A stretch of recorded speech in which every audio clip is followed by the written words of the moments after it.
Maintenant, si on vient au niveau des traitements non pharmacologiques. Donc, dans le fond, les traitements non pharmacologiques vont être ce que le médecin, ce que le pharmacien ne vous offre pas, mais ce que vous allez devoir travailler. Donc, dans le fond, c'est important, là, comme on a parlé plus tôt, de connaître c'est quoi notre douleur, de connaître c'est quoi notre maladie, notre pathologie. Puis, on va venir là, parler un petit peu plus de tout ce qui est la technique de gestion des symptômes. Donc, dans le fond, de savoir quels sont les symptômes associés vraiment avec la douleur chronique, de connaître l'interprétation de mes symptômes aussi.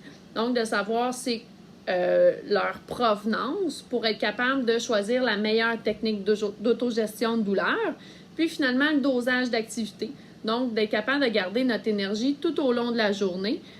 Si j'y vais vite, c'est comme si on a 100 cubes d'énergie pour notre journée. Comment je répartis ces 100 cubes-là durant toute la journée? Donc, si je les prends toutes le matin en avant-midi, j'ai plus rien pour le reste de la journée. Ça se peut que là, je suis plus capable de rien faire, j'ai de la fatigue, j'ai des effets secondaires liés au niveau de ma douleur. Donc, on va en parler plus tard dans d'autres capsules. Mais vraiment, ce qui est important, c'est que la partie la plus importante, comme je disais, c'est du traitement, ça vient de vous. Le médecin, le pharmacien peut vous aider avec le traitement pharmacologique.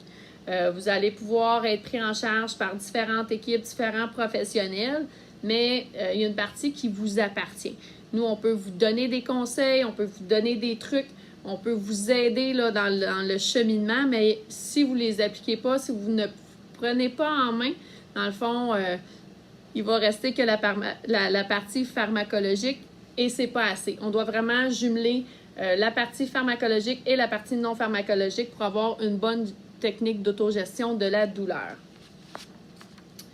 Si on regarde maintenant au niveau de la spirale de la douleur, vous allez pouvoir voir la spirale en rouge qui est vraiment là, la spirale, le cercle vicieux, et la spirale en bleu qui va être plus le cercle vertueux de la douleur.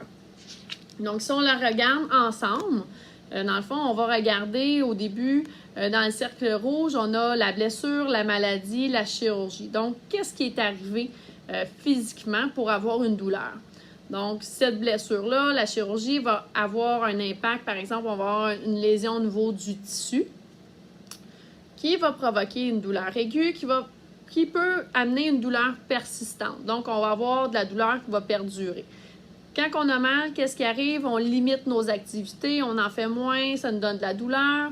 Donc, lorsque je limite mes activités, ma masse musculaire va diminuer. Donc, c'est vraiment prouvé, lorsqu'on n'utilise pas notre musculature, la musculature va, dans le fond, rapetisser, si je peux dire. Si on prend l'exemple, là, souvent les gens, par exemple, vont avoir un plâtre au bras.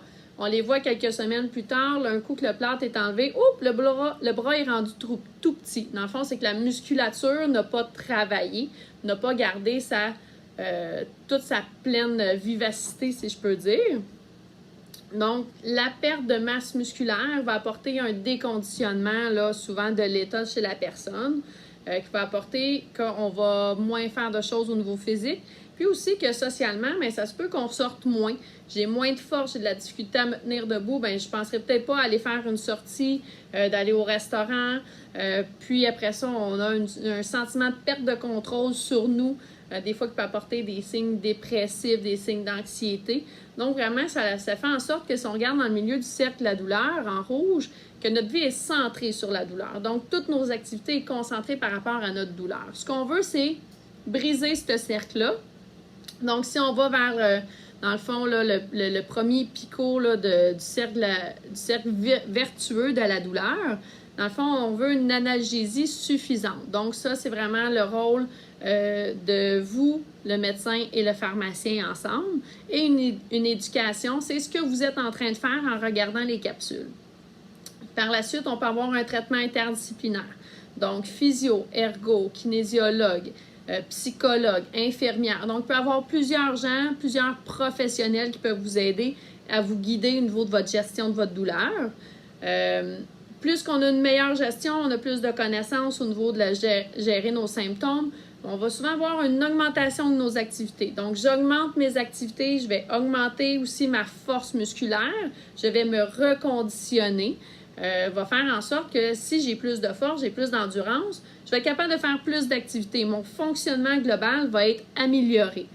Ça va faire en sorte que je vais avoir un meilleur contrôle sur moi-même qui va générer une meilleure estime de soi aussi.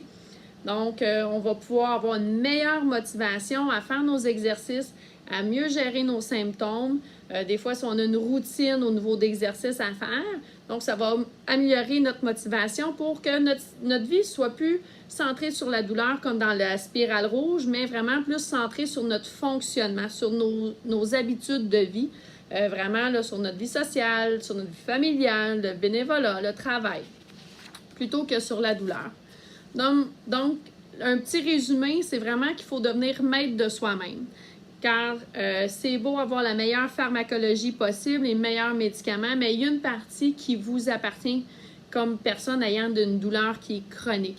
Donc, dans le fond, pour mieux contrôler ses symptômes, il faut savoir interpréter ses symptômes, il faut savoir utiliser les techniques de gestion de douleur et savoir doser ses activités. C'est toutes des choses qu'on va aborder dans les prochaines capsules.